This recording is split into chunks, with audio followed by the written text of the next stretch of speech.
को चुन चुन के मारूंगा। मेरे पिताजी मेघनाथ नहीं रहे तो क्या हुआ, मैं उनका बीज हूं। क्या कहता है?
कैसे मरबा?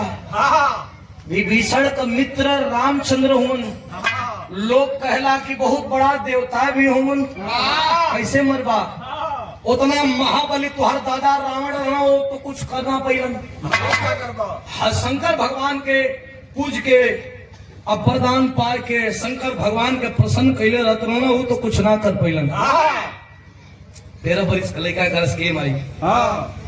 शंकर भगवान के पूजले ना खाली हम शंकर भगवान के बस निकल ले। हाय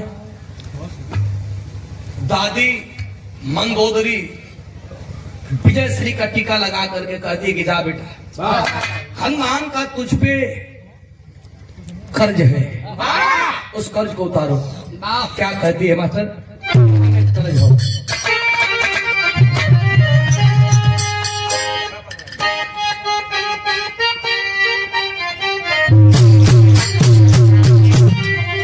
कर्ज के हमारे गुरुजी बड़ा अल्लाह के काबिल।